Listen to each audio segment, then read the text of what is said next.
जय शंकर जी की जय। श्री महाकाल। शरद पूर्णिमा 6 अक्टूबर, सभी को बहुत बहुत शुभकामनाएं।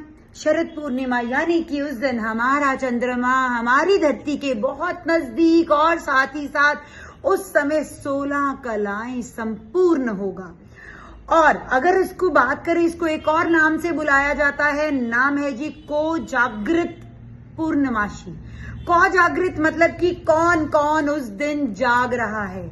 जो जो उस दिन जागेगा, अपनी नकारात्मकता दूर करेगा, यानी कि चंद्रमा की रोशनी में बैठ के पाठ पूजा करेगा, चंद्रमा का मंत्र करेगा, चांदी के बर्तन में या कांच के बर्तन में पानी रखकर मंत्र उच्चारण करके उस पानी को आप पी भी सकते हैं और अपने घर में छींटा भी दे सकते हैं। और साथ ही साथ उस दिन दूध, चावल, चीनी, जो चंद्र की मेन उपकरण है, उससे खीर बनाइए और पूरी रात चंद्रमा की रोशनी में रखिए। और सबसे इंपॉर्टेंट टाइमिंग्स अगर मैं आपको बताऊं उस दिन के मंत्रोच्चारण करने के, पाठ पूजा करने के, तो वो रहेंगे जी रात को 11:46 से 12:30 बजे तक। इस समय चंद्रमा बहुत नजदीक होगा। आपकी चंद्र दोष है, चंद्रमा को लेकर कोई भी कुंडली में परेशानी है या चंद्र दशा चल रही है, आपको उससे निजात मिलेगा, मन को सुकून मिलेगा।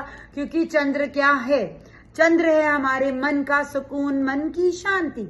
और उस समय आप शिव जी की पूजा भी कर सकते हैं। जैसे कि आप जानते हो, हमारे शिव जी का सिर का ताज चंद्र ही है। और अब मैं इसमें एक जरूर चीज ऐड करूंगी कि आप सबने कथा सुनी होगी, नहीं सुनी तो मैं जरूर सुनाऊंगी।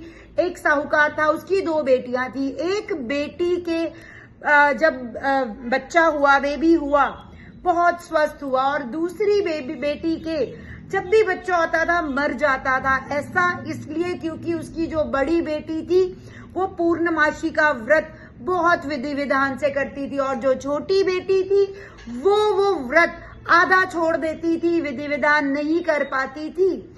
इसलिए जब उसका बच्चा होता था, मर जाता था, फिर उसको एक पंडित ने बताया, तुमसे ये त्रुटि हो रही है, इसलिए तुम्हारे बच्चे होने के बाद मर रहे हैं। फिर उसने फिर से विधि विधान से प्रॉपरली व्रत करा, पूरा व्रत करा, पर तब भी उसका बच्चा मर गया। उसने अपनी बड़ी बहन को बुलाया। अब देखो ऐसा क्यों हो रहा है। जब उसकी बड़ी बहन अंदर कमरे में आई, उसका हाथ उस बच्चे को, उसका कपड़ा साथ में उस बच्चे को टच हुआ तो बच्चा जीवित हो गया।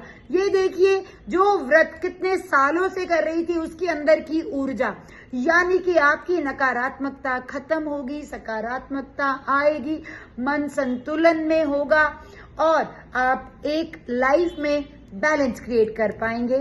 धन्यवाद।